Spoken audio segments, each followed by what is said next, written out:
asalaamaaleykum mbokk yi tey la talaata ñaar fukki fan ak juróom-ñeent ci dul xijja muy weeru tabaski di fukkeelu weer ak ñaar ci atum junni ak ñeenti téeméer ak ñeent fukk ak ñeent ci gàddaay yonente bi sallallahu alayhi wa sallam dëppoo fukki fan ak juróom-ñett ci weeru juillet ci atum ñaari junni ak ñaar fukk ak ñett ñaar fukki fan ak juróom-ñeent bokkul ci lim yu fàtte lim bu rafet la kon tey ci talaata ji rafet na liñ ciy taati rek wàccandiku moom talaata mooy ku ca watu wala ku ca daloo wala ku ca ñaw ñaar fukki fan ak juróom-ñeent mooy doon séenu bu njëkk ci weeru tamxarit ñaanu bis bi noo ngi muslu ci yàlla ci fitna la ca feeñ ak la ca nëbbu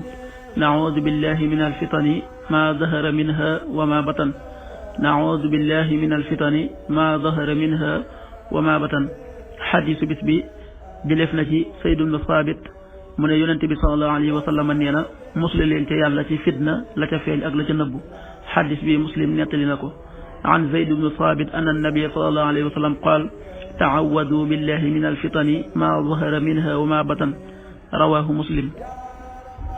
waxtu julli yi suba waxtoom dana tàbbi 5h35 juróomi waxtu yi tegal fanweeri simili ak juróom tisbaar 13h40 benn waxtu wu tegal ñeent fukki simili takkusaan 16h40 ñeenti waxtu yu tegal ñeent fukki simili timis 19h40 juróom-ñaari waxtu yu tegal ñeent fukki simili gee 20h51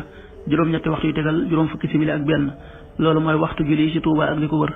bu fekkee nekkoo Touba soo ko féetee penku ñaar fukk ak juróom-ñaari kilomètre dina wàññil benn simili soo ko féetee sowwu ñaar fukk ak juróom-ñaari kilomètre dina yokkal benn simili soo ko féetee gànnaar wala Saalum téeméeri kilomètre dina yokkal benn simili jant bi dana fenk 6h49 juróom benn waxtu yu tegal ñeent fukki simili ak juróom-ñeent di so 19h36 juróom-ñaari waxtu yu tegal fanweeri simili ak juróom benn yàlla na nu yàlla nangul te nangul leen amin